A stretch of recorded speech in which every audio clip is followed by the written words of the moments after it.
5, 4, 3, 2, 1. We are live. Coming to you live is Lichtman Live. Say what's up to the people, Dad. Hey, welcome to our terrific audience. Got a lot to talk about tonight. We're starting with The Nightmare on Elm Street. Remember that movie, Sam? No. Oh. I've never seen it.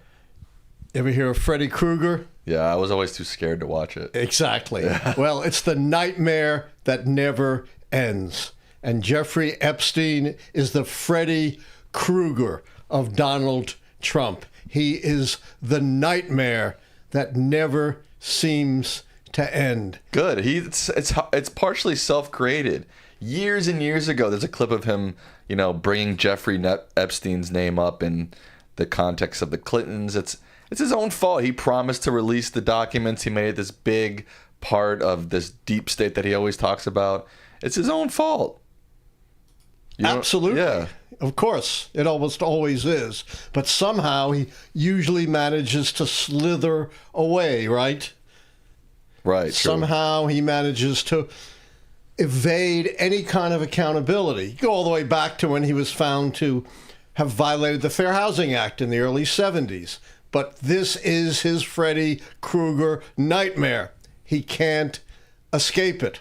I'd say it's more like, I can't think of a better analogy. I think there's a better analogy out there. I think that's well, until you come up with one. Because Freddy Krueger attacks people, like innocent people, It's like, this is a monster. It's more of his own Frankenstein. It's a monster of his own creation. That's a good one, too. But I like the Freddy Krueger image. Of course, it's the nightmare. It's the nightmare that never ends for Donald Trump. True. This is, one conundrum that he just can't seem to escape from. He can huff and he can puff, but he can't blow this issue away. True. It's a big night in sports. We're competing with the start of the NFL season, Cowboys versus Eagles. The U.S. Open is on right now. And the Giants and the Yankees and the Houston Astros. Right. So it's a lot to compete with. So we appreciate all you being here on a night like that. But you know what you could do? You could watch us with the sound on and then put the games on. You don't need the sound for the You don't need the sound for the games. So you can record the games. That too. Yeah. All right, we're going to be a lot more interesting. All right, Sam, I promised you a quiz, right? Oh, God. What do the Epstein scandal, climate change, and the Russia investigation all have in common? Well, I'm not sure what country Russia is. I've heard of Russia before. Don't be a wise guy. Don't try to slip out of this. They were all called hoaxes by Donald Trump. Exactly. They are all called hoaxes by Donald Trump. In other words, anything he doesn't like, anything that threatens him, it's a hoax. It's made up. It's phony. It's the deep state. It's the Democrats. It's the commies. Well, that's not going to work for Jeffrey Epstein for the reason you pointed out, Sam, right? It's of his own creation. Yeah, but a lot of that stuff is also of his own creation. Yeah, not Russia really. stuff was of his own creation. He didn't create climate change. But the Russia stuff was of his own creation. Yes and no. I mean, it was his acts, but he didn't prolong and worsen the situation like he's doing with Epstein. With Epstein, we have the acts, just like we had with Russia. But as you say, he's taken the situation and made it so much worse. All right, let's get into the intro topic. Yes. Before we keep going. Now, what I want. Hold on. You wouldn't do this. Let me. Can I intro the topic? Yes. Thank you, sir. No, I just was going to shake your hand. Oh. Appreciate it. Epstein survivors are weighing releasing their own unofficial Epstein client list, driven by frustration with the DOJ and the Trump administration. They're pushing Congress to go beyond what's been made public. And you're not going to believe this, Dad, but none other than Representative Marjorie Taylor Green is the one that has declared, quote, "I'll say every damn name if Congress won't unseal them." All right, another question for you, Sam. Uh-oh. Will she say Trump's name? Oh, Here's my theory with Marjorie Taylor Green. She is no doubt very loyal to Donald Trump, but I think her first loyalty lies closer to like the QAnon branch of American politics than it does to Donald Trump. Now, Donald Trump is definitely aligned with QAnon, but I think she's more loyal to QAnon than she is to Donald Trump. So I think she would. I think that's exactly right. And maybe she's more, apropos of Donald Trump. Who is Donald Trump totally loyal to? Himself. So maybe she's also more loyal to herself than she is to Donald Trump. And she sees this as a way of carving out for herself a unique position within the Republican Party. And, it's been a lot of Republicans, too, not just Democrats and independents, who've been put off by the way Trump and the administration and Mike Johnson and the congressional leadership have been handling this. So she may see this, too, as an avenue to personal advancement. And I don't think she's wrong in that regard. I think she is building an independent constituency of her own. Trump's not going to last forever. After all, she's, decades younger, and I think she sees for herself, as horrific as this may be. This is the woman who said, there were Jewish space lasers out there, shooting at the earth. She's horribly anti-Semitic, Christian nationalist, the worst of the worst. But I don't think she's just, like Pam Bondi, nothing more than a Trump sycophant. I think she has ambitions of her own, which we are seeing here. But again, the $64,000 question is, would she name Donald Trump? I think so. I think she would. That would make her name, wouldn't it? Yeah, I think that would definitely skyrocket her fame even higher than it already is. Much higher. I don't care who else she names, even Bill Clinton. He's been out of power since 2001, 25 years almost. Not who cares? It's Donald Trump, who everyone cares about. And should we do a poll? Yeah. Okay. Let's see here. I have to get close to the computer to type. Would Marjorie Taylor Green say Trump's name if it was on Epstein list? Okay, let's see what people think. Yeah. So to continue our discussion here, Marina Lacerda, who was a primary witness in putting away Ghislaine Maxwell, building the case against Jeffrey Epstein. And by the way, she is just about as guilty as him. Everybody calls Epstein a monster. Well, she's a monster. As Maxwell, to be clear. Maxwell, almost as much as Epstein. She groomed underage women for sex trafficking. One of the most horrific, horrendous crimes, ruining the lives of these young women, and then apparently participated in the sexual abuse of these underage women and lied through her teeth repeatedly. She is a monster. I agree. And I think if the Trump base was really as concerned about, the horrific things that they claim to be that Epstein did, they should be just as mad with Trump and his administration giving her this cushy treatment. If they really cared, about the victims, really cared about Epstein and not to just reinforce their own conspiracy theories, this alone should have turned his whole base off of Trump. It should have absolutely outraged anyone with a hint of compassion or the beginnings of a moral compass. To take this monster and reward her and move her into this cushy prison primarily reserved for, much less serious, mostly white-collar crimes, a much more comfortable situation. She was sentenced to 20 years for some of the most horrific crimes a human being could commit. Let's never, ever forget it. And, I didn't know this, but this was something, Lawrence O'Donnell, Sam? Yes. The excellent commentator for MSNBC.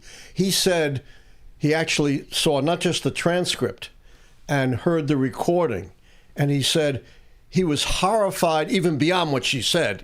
Oh, they're all saints. Donald Trump's, the most wonderful, courtly gentleman, would never do anything wrong. This is a guy who would civil jury convicted of sexual abuse, guy who bragged about grabbing women by their private parts, a guy who had 20 women or more accuse him of sexual harassment. But, he's just an absolute angel. What horrified Lawrence O'Donnell, none of us knew anything about this because we didn't hear the recording. They were laughing together. Who was? Maxwell, her attorneys, and the Trump DOJ officials were laughing together, laughing with this monster as though she were just an ordinary, respectable, moral human being that you could share a laugh with. O'Donnell was absolutely mortified, and I am too, assuming, what he says is true, and I have no reason to believe otherwise. Well, Marina Lacerda just stuffed it right back in Donald Trump's face. She said, "This is no hoax. Our lives were destroyed and ruined by what happened. This is not some made-up hoax. This is real life, and it is just an insult." I'm, basically paraphrasing the thrust of what she and others have said. It's an insult to all of us survivors who have suffered so much, not only at the hands of Jeffrey Epstein, but at the hands of Ghislaine Maxwell as well. Stuffed it right back in Donald Trump's face. And like Marjorie Taylor Green, these survivors have also threatened to go public and tell what they know about, the more prominent people that were associated with the horrific crimes of Maxwell and Epstein. And we do know Trump and Epstein had a relationship, right, Sam? Yes. Just don't exactly know what it was, but they knew each other for 10 to 15 years. They're photographed together. There are videos of them together. There's even a photograph of Trump and a woman I didn't know with Epstein and Maxwell. Right. I think most people know this. And then in 2002, he said he's a great guy who likes me, like me. He likes beautiful women, but he likes them very young. Like I said, Trump's DOJ's handling of all this, the Trump administration's handling of this, their handling of Maxwell, the survivors, that alone, if these people really cared about this Epstein stuff, that alone should make them turn on Trump.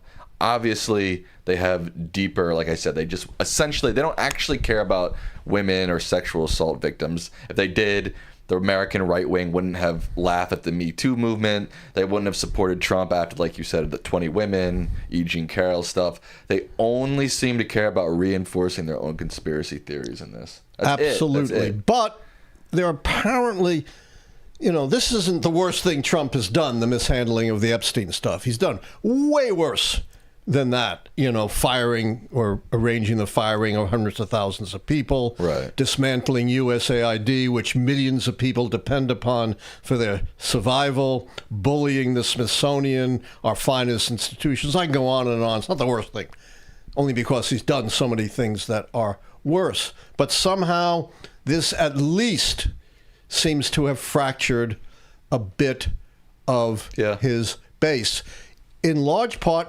because you're right, Sam.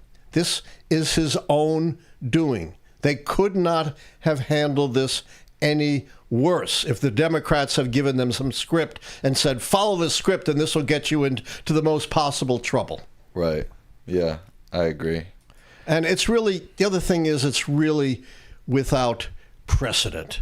Right. There is no precedent for covering up this kind of hideous sex trafficking and abuse of underage women. No, not underage women. Children. Children. Yeah. Absolutely children. I entirely agree with that. I'm trying, not to be too hyperbolic here, but I think you're absolutely right. They're not women. They were all underage. They were all underage. Well, They're all least, children. Right, yeah. I mean, the other thing, too, is that, what was I about to say? Well, while you're thinking, yeah. And of course, the great irony is what have Republicans been accusing Democrats of for years? Being pedophiles. Well, that's my point, right? Yeah. The Republicans for a long time were so gung-ho about Epstein because they wanted to reinforce their own crazy conspiracy theories. And now it seems to be crumbling around them, and now they're panicking. I mean, they don't know what to do. Yeah. They got chased out of the Congress, right? They went fleeing a week early from the Congress because they did not want to deal with the Epstein mess. And now they're putting a fig leaf on it. Oh, this Republican-controlled oversight committee is going to handle it. And again, the survivors said, forget it. We don't believe that's anywhere near what needs to be done. Then they gave us this phony release of tens of thousands of documents, apparently all of which nearly, maybe with a very few percent exceptions, were already publicly known. And the new information was so heavily redacted that it didn't mean a thing. They really can't fool people on this one. You can fool people on a lot of things, but you can't fool them on this. That's what I was about to say, is that, a lot of the other terrible things that Trump has done, USAID, the firing of workers, the tax bills, et cetera, it's hard for a lot of people to sit down and focus on those topics. This Epstein stuff, unfortunately, is very digestible. It almost feels like a Netflix document. You know what I mean? Yes, it's very simple, very horrific, very easy to understand. Yeah. Even I don't understand trade policy, right, to be honest with you. Exactly. It makes my head spin. But everyone understands the sexual violation of children. Absolutely. All right, anything else on that before we move on to the next topic? Let me just say my heart goes out to the survivors. You've endured so much, and now you've got to endure Donald Trump saying that your pain and the violation of you, it's all a hoax. What could be worse than Donald Trump saying that to these women? And boy, they weren't taking it. Good, yeah. And one thing that I've seen a couple of really good reporters talk about, but it hasn't been reported about very widely, or maybe just not digestible again, is that the mishandling a lot of these victims' cases by the state of Florida, which again... Oh, yes. Yeah. Go back to the early part of the 21st century when Mr. Acosta, who was in charge of the prosecution of Epstein, gave him this sweetheart deal, basically no significant punishment for these horrific crimes. Essentially kicking in the teeth those children who were abused by him. And what reward did he get for that? A cabinet position in the Trump administration, until what he did with Epstein later on burst into scandal, and he was Secretary of Labor, I believe. The guy had to resign. So there is a very deep history here, not just what happened recently. And you're absolutely right. It hasn't been reported, but it should be, because the cover-up of these horrific crimes goes back almost 20 years. All right, our next topic. The U.S. conducted its largest strike yet on a suspected Venezuelan drug boat, but legal analysis questioned whether the operation was lawful under international rules of engagement. Yeah, it's murky at best, according to the legal experts. I always tell you I'm not a lawyer, but I do follow these things. And I think it is absolutely chilling, frightening, that just on his say-so, right? There was no judicial proceeding here, was there, Sam? Nothing from Congress either. Nothing from Congress. Just on Donald Trump's say-so, he blew apart a boat, killing 11 people. There's a name for this. It's called extrajudicial executions. And there aren't extrajudicial executions under American law. Yes, you can, in case of an invasion or an imminent need for self-defense, engage in, lethal operations. But there was nothing like that here. They could have intercepted the boat, right? They didn't have to blow it up and kill everyone. They had these incredibly powerful, ships in the vicinity. This one way smaller vessel could easily have been intercepted. But instead, they blow it up. They kill 11 people. I think there are a number of and not only do I believe it's against American law, it's certainly against the UN Charter, which says you cannot just summarily execute nationals of another UN member. It's certainly against the international law of the seas, which the United States has not signed on to, but nonetheless, is a very important governing rules for the high seas. So it's against basic humanity. The idea that, these are drug traffickers. I can't prove it. I have no photos of anything about the boat, right? No proof, but I can kill people as a result of just what I say. And that is truly horrific and truly chilling. If you believe that they were trafficking drugs, the proper legal thing to do, and it would have been easy. It's a small boat with 11 people. You got these incredible warships out there in the Caribbean. You intercept it, you stop it, you seize the drugs, and you arrest them if indeed there were drugs aboard. This really is frightening that just on his say-so, he can engage in extrajudicial executions. Now, these were foreign nationals, but with Trump, you never know. You never know how far he might push this. And I really can't think, of a precedent like this to, instead of interdicting a boat suspected of carrying drugs, you blow it up and kill everyone on board. But not only, as he said, I'm sending a message, and I don't think this message has anything to do with stopping drugs, because you engage in a war on drugs. And how effective has it been over, God knows, a century? Not. Zero. So it's nothing to do with stopping drugs. This is not going to stop drugs.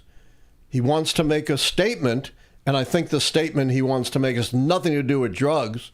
It has to do with, I can do whatever I want. Right. Even the use of lethal force, just on my own say-so. And that should be absolutely chilling to every American. And, the fact that they are citizens of Venezuela, that doesn't mean it's okay to kill them. Right, true.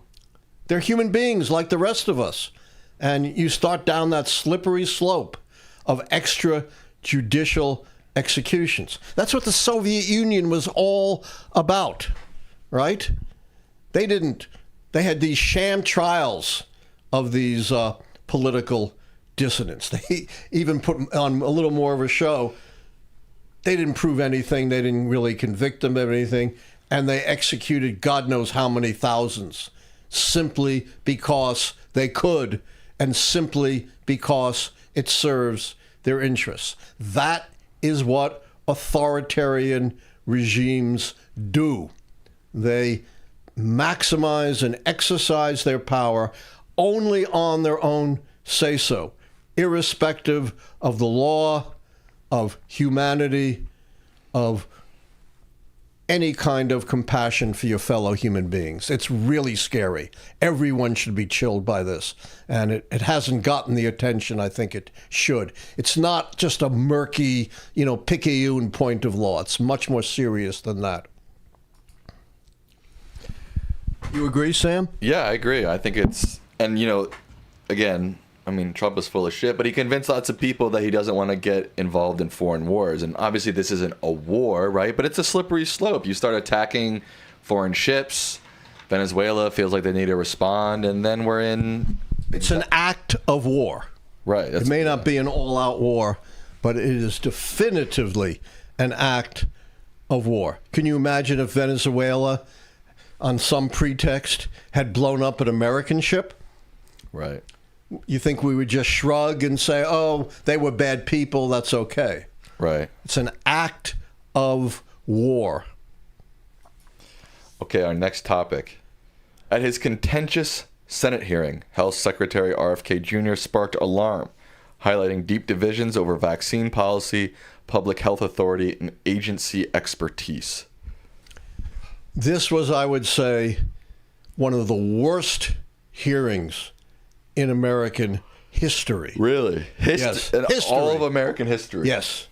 You got to go back to the televised Army McCarthy hearings in the 1950s when McCarthy was humiliated by making all these false claims about the infiltration of communists into the American government. Or during the Bush administration, you had the interrogation of the Attorney General Alberto Gonzales, who simply could not defend his actions regarding to things like extrajudicial torture, politicization of the Department of Justice. But this was as bad as really any hearing that we've seen in the history of the country. And, you know, you really got the first spectacular hearings only in the 40s and 50s. Doesn't go televised hearings, doesn't go back any time beyond that.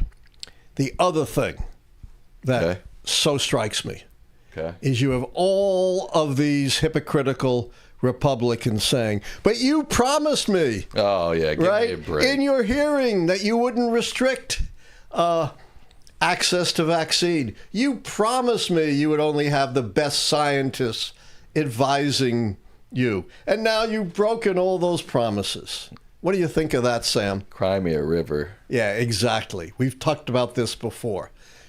You know, these guys and women, they've been around. Yeah, they're smart people. Yes. Well, allegedly.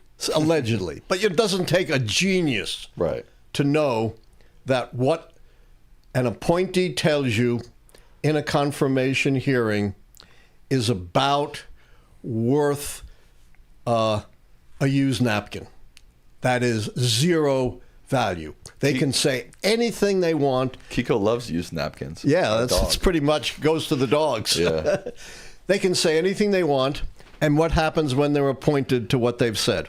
They can do whatever they want. They can do whatever they want. And, you know, I'm watching these, you know, these mealy-mouthed Republicans. Yeah.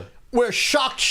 Oh, shut up. Just shocked that you told us one thing, and now you're doing another thing. I believe on this show you demonstrated all the past precedent of RFK Jr. that proved that he was not a qualified pick. And yeah, they just wiped all of that evidence aside. Wipe out 50 years of what he's been doing evidence. And credit, you know, what he tells you in a couple of hours. Yeah, a few hours of a hearing. Yeah. It's just beyond belief. And of course, as you know, we've discussed this at length. You appoint a quack. Quack, quack. You know, if it quacks like a duck, walks like a duck, swims like a duck, it's a quacker. Quack, So quack. you appoint a quack, Quack. and what do you get? Quack science. And, we're so shocked. We're so surprised because you told us something different. He could not defend, and as far as I'm concerned, boldly lied about the fact, anyone can get the vaccine for COVID that they want. False. I can, because I'm old.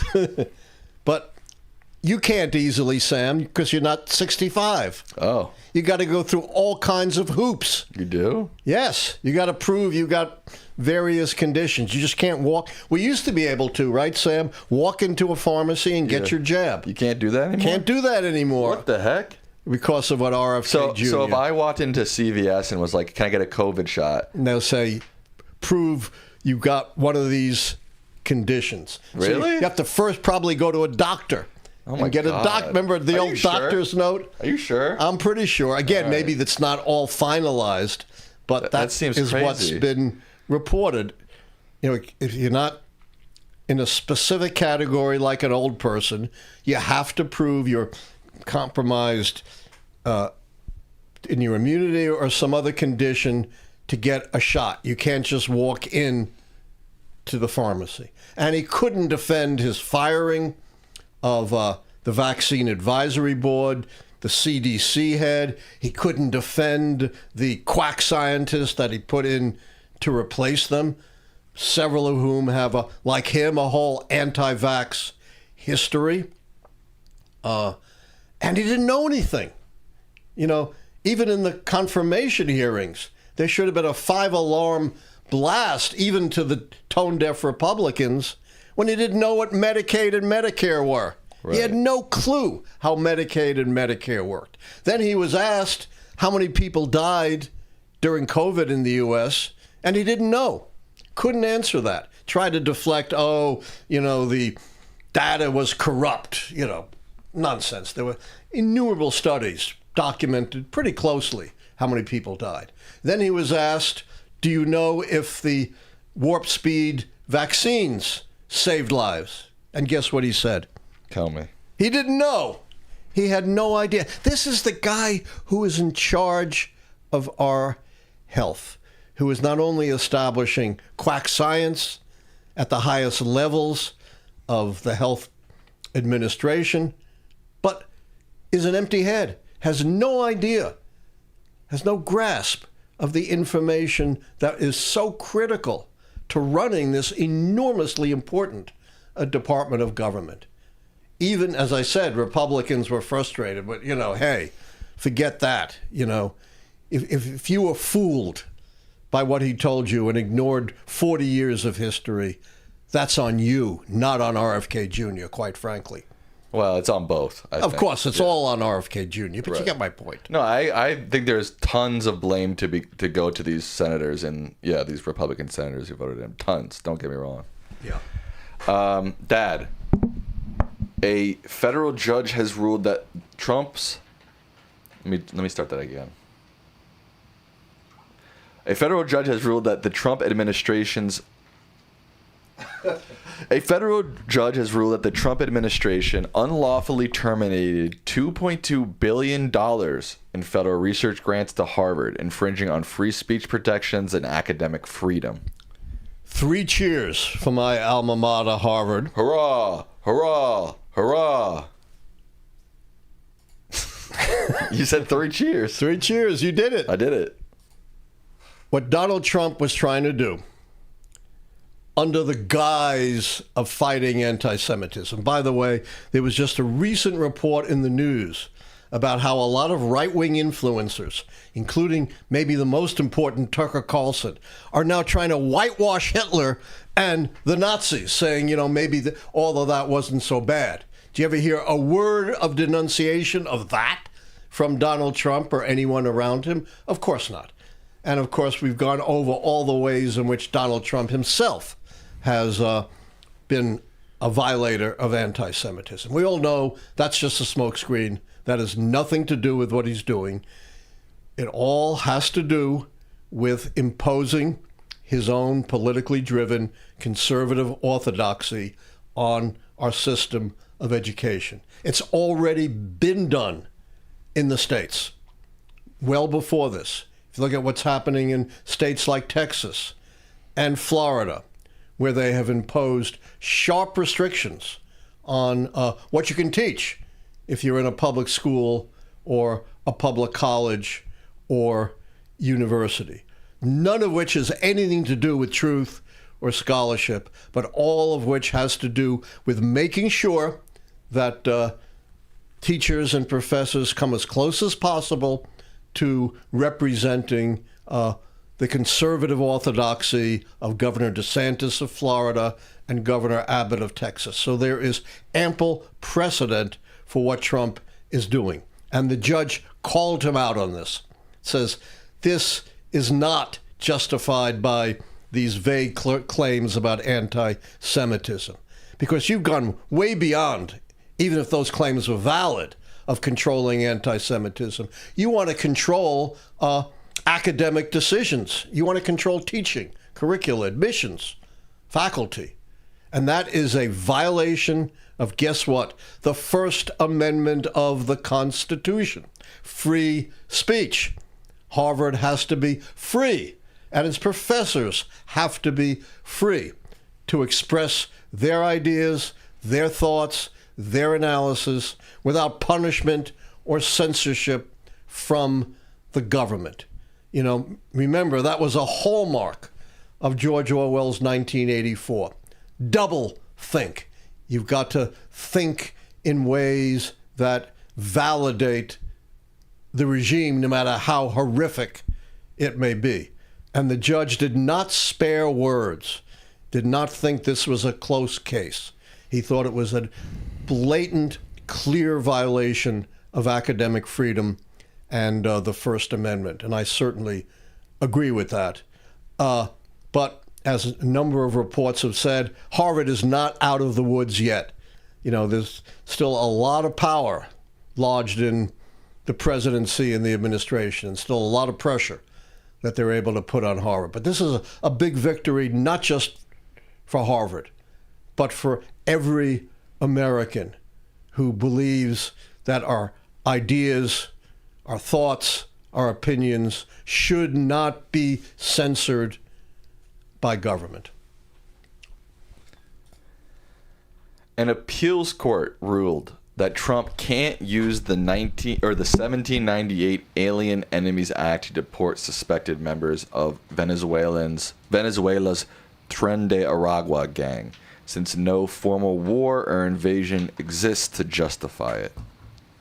Yeah, this is Trump's favorite act. You know, it goes all the way back to the over 200 years ago, and it was designed to protect the country from invasion. Look, we were a fledgling democratic republic at the time. We're barely holding on, you know, clinging to that thin strip of land along the Atlantic coast. We were surrounded by enemies, right, Sam? The great powers of Europe. Right. Spain, España. France, Britain.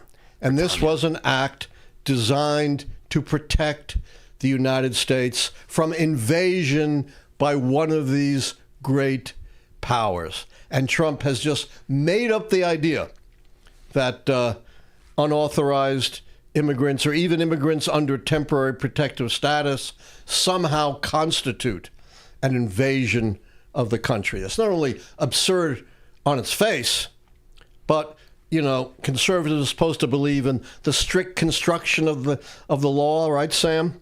Right. And fidelity to the intention of the framers. The framers never intended this law, and you can, you know, look at any of the history of its framing, to do what Trump wants to do. Again, it was to protect us from a foreign invasion from one of the great powers of Europe. Well, gangs in this sense didn't really exist in 1798, did they? Not really. Right. No. So. And, you know, he's given no proof in any of these cases that these folks are gang members. He just says it. Right. They didn't go through any judicial proceeding to prove it. You know, again, in all of these instances, including, you know, the horrific attack on that boat, he acts extrajudicially. You know, I'm reminded of the very great satiric poem by Lewis Carroll, The Hunting of the Snark. Did you ever read that, Sam? No. 'Twas brillig and the slithy toves did gyre and gimble in the wave, or mimsy while the bora grows. You know, it's kind of a nonsense satiric poem, and it talks about this mythical ship being captain, and the crew questions the captain, and the captain says, "I've told you once, now I've told you twice, now I've told you 3 times, and anything I tell you 3 times is true." Trump says it often enough, it's got to be true. Right. All right. With that, we will head into questions. Some housekeeping stuff before we get there. Oh, let's check out our poll.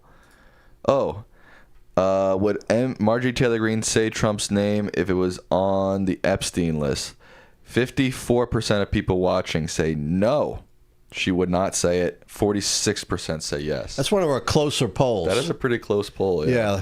How many respondents? About 400 people Yeah, voted. it's a very close poll. I think she would.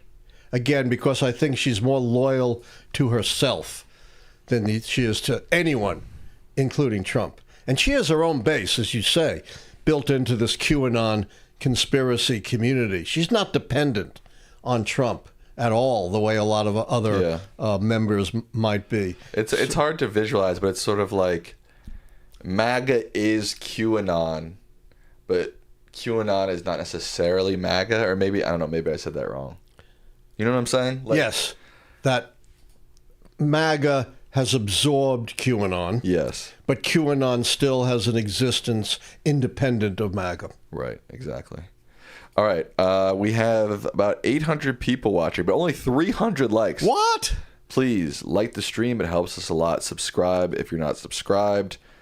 Donations and memberships get priority on questions. His book, Conservative at the Core, is now available everywhere. It's out.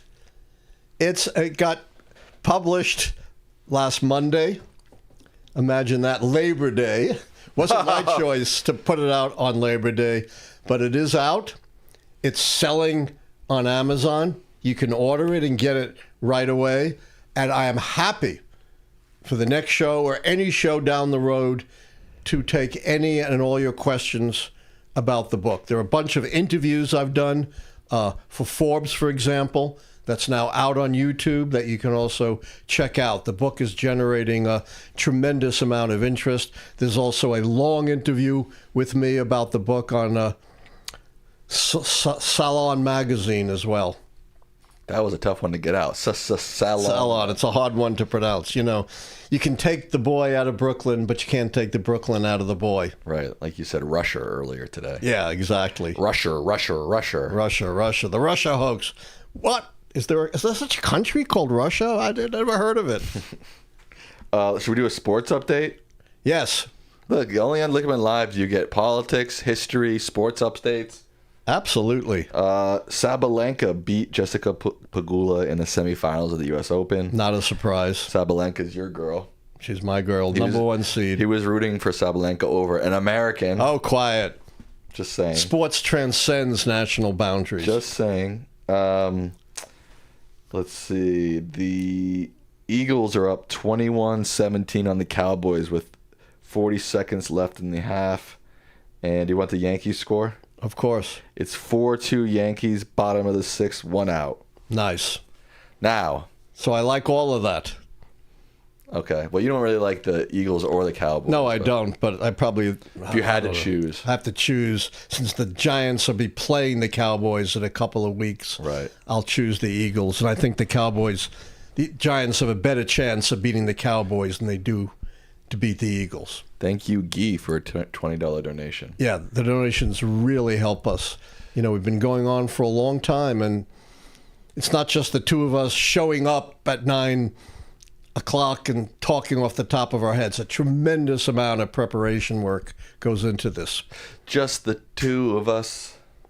We can make it if we try. Just the two of us. Don't ask me to sing. Your turn. I was a designated listener in junior high school. Go ahead. It's your turn. No, I'm being the designated listener again. Okay.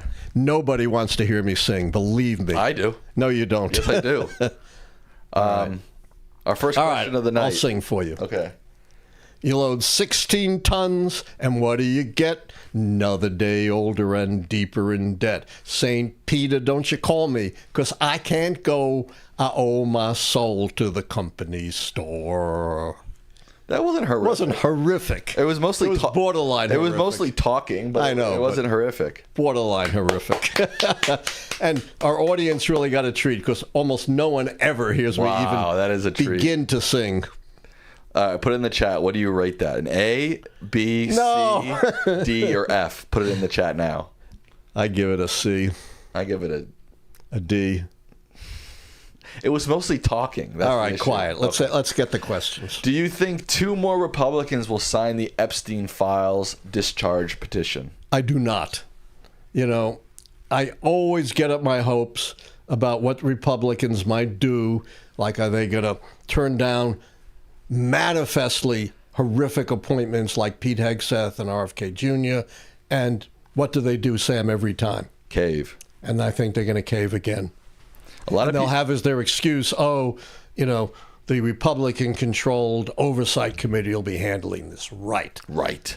But the problem is they can't control Marjorie Taylor Green, right? Yeah. They have nothing over her, and they can't control the survivors. Right. So even if this doesn't work, the survivors are going to release what they know, and so is MTG. Brave women, the survivors, are going to save us all again. Yes, they will. Yep. Someone just gave you $20 for the song alone. Wow. $20 for that. See? I'm 78 years old. That's the first time I've made money from my singing. You can say you're a professional singer now. There you go. There I go. I have a new credential. It only took you 7 decades. Only took you, right, almost 8 decades. Some people are giving you A's. What? We got a C minus, then we got an A. Wow. B minus, F minus. That's not very good. No, but I understand that. B minus, A. 10 out of 10. Someone give you Wow. A, C plus, A. Dang. You're getting a lot of A's. I'm amazed. Okay, there we go. Maybe I should hit the circuit. You're officially a professional singer. Yeah. I was really good at improv, but I didn't have to sing. Yeah, it's not the same thing at all.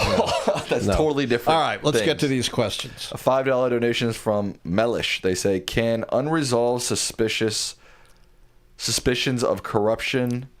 Oh, sorry, some of these are written. Like the Epstein matter, turn the scandal key. No, it's got to be proven. It can't just be suspicions. But look, we're at the infancy of this Epstein scandal, just the very starting line. You know, so far, what have we learned that we didn't already know, Sam? Nothing. Nothing. Zero. So everything is yet to come. This is not going away. It's not going to be resolved overnight. It is Donald Trump's recurring nightmare on Elm Street. I like the Frankenstein analogy better. But you keep your Elm Street. Thank you. You're welcome. $10 donation from our friend Philip H. They say, Florida is taking RFK Jr.'s lead on being a complete moron and banning all child vaccine mandates. How long do you think before polio and measles erupt? How long will it take to repair the damage done? God, every parent in the state of Florida should be up in arms, should be totally outraged, because for no good reason, there's no science behind this, none. Just quacks like RFK Jr. shooting their mouth off. Quack, quack. For no good reason, for no solid science, they are endangering the lives and health of your children. I repeat, endangering the lives and health of your children.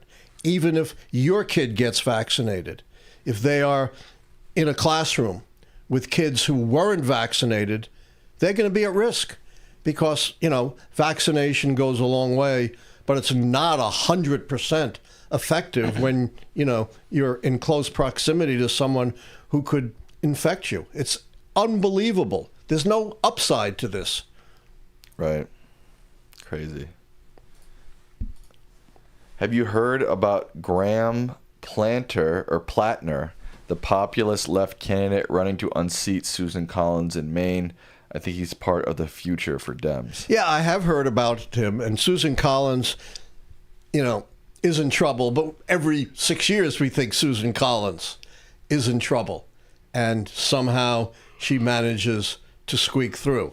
I think she's in more trouble than we've ever seen. I think, you know, this candidate will be kind of like Mamdani in New York, capable of inspiring people, of getting young people and other volunteers out.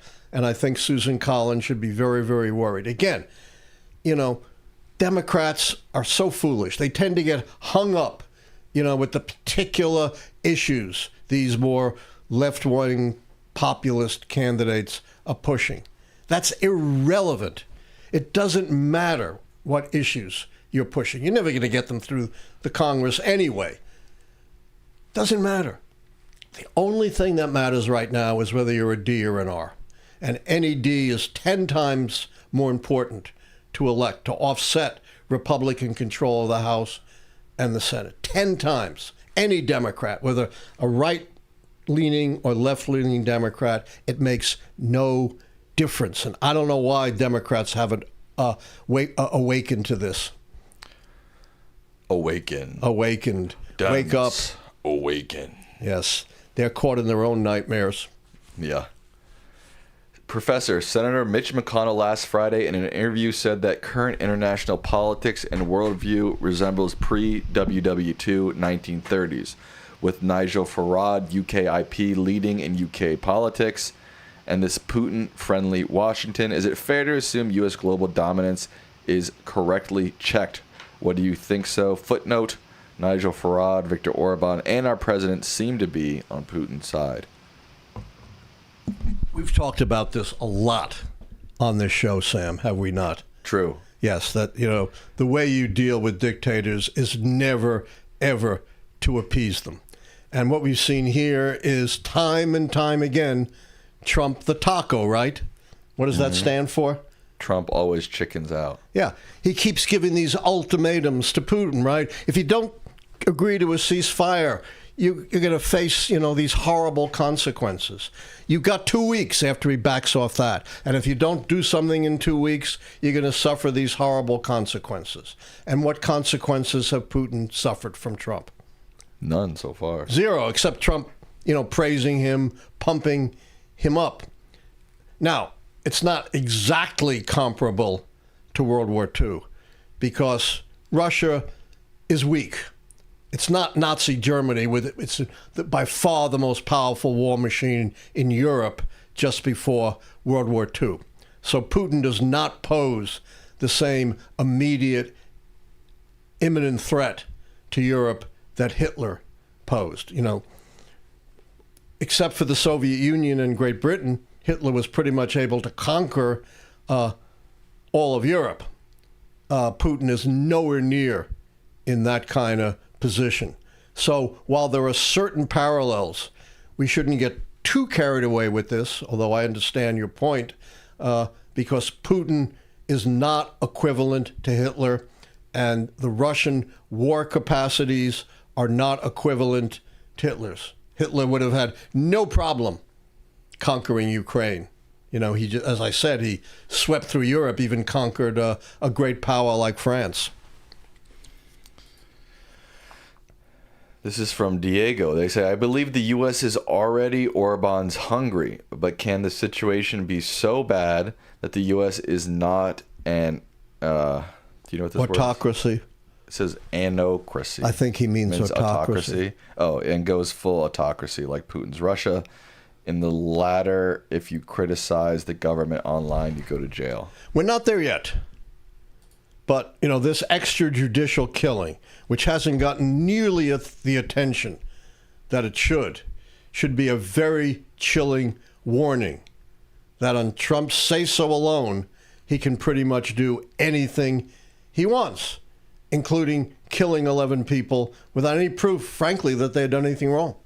Yes, so we're not there yet, but I am worried. And, I've outlined the kinds of things we can do. Vote with your feet. Get out in the street. If you have access to papers and other outlets, write op-eds, write letters to the editor, put pressure on your senator, your congressman, your local officials, and of course vote and organize to vote. And if you have the courage, volunteer to be an election official. Will you cover the Virginia gubernatorial election? Absolutely, yes. I think there's a Virginia election that's important and a gubernatorial election in New Jersey. Both on the 4th, November 4th? I think so. They must be, Yeah.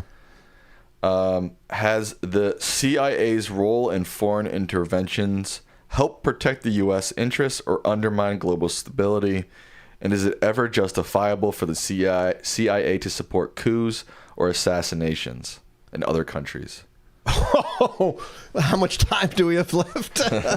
You want the whole history of the CIA? It's very dubious that CIA interventions, particularly to overthrow governments. We saw that in Central America. We saw that in South America, in Chile. We saw that in Iran. Overturning so-called leftist governments either destabilized the situation or led to horrific dictatorships like the Shah of Iran or Pinochet in Chile. So, and of course, there are a lot of things the CIA has done that we don't know. The vast majority of things they've done are classified.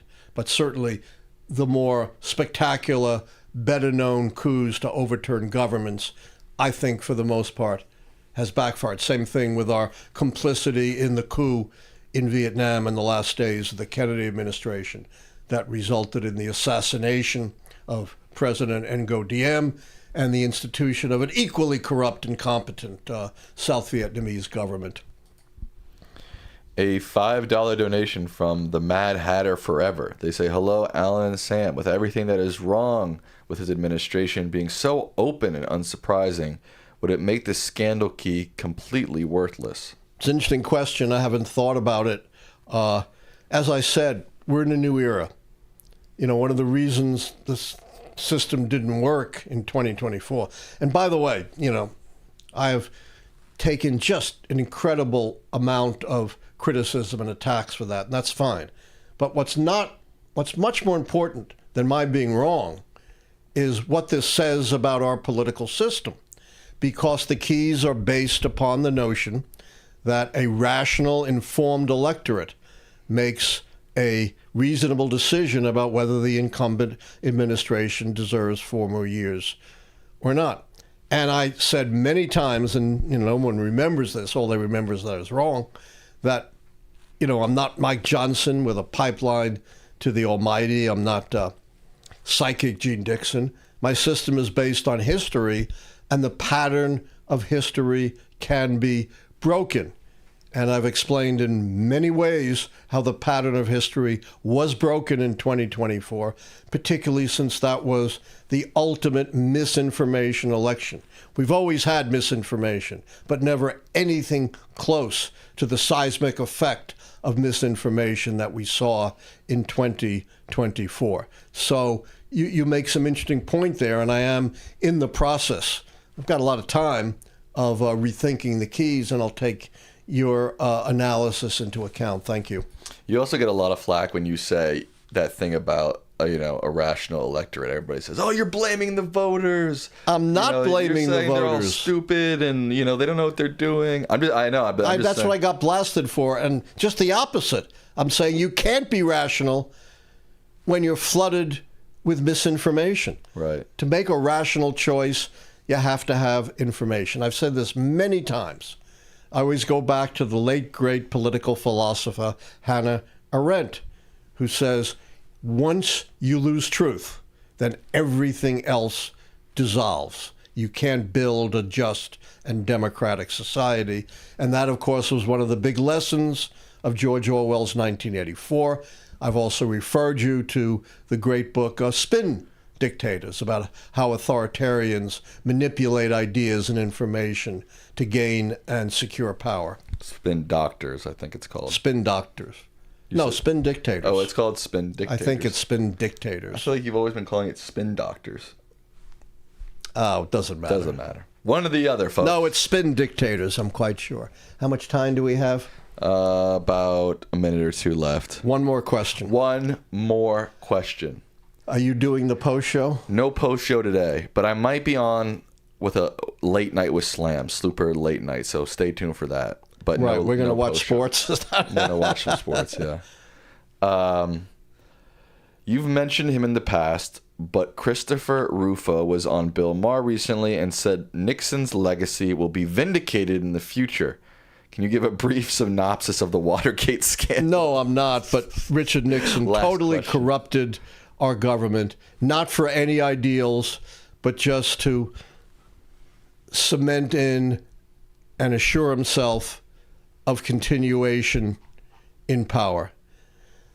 Rufo is a Republican operative. He's the guy who made up the idea that we should attack critical race theory as a wedge issue against Democrats, totally distorting what critical race theory actually represents. And the only way it becomes vindicated if Trump does succeed in imposing an authoritarian government on the United States.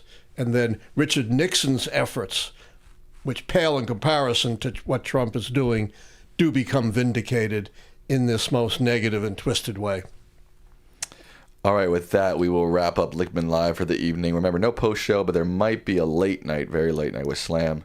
But we will be back for sure on Tuesday. Yes. Dad, what are your final words to the people? I know you want to call it Frankenstein. I want to call it The Nightmare on Elm Street. It's not a hoax. People's lives were ruined by what was going on here. And the American public needs the truth.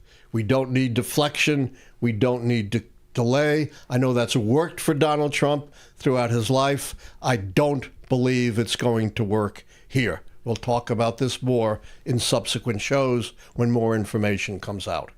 Good night, all. Good night.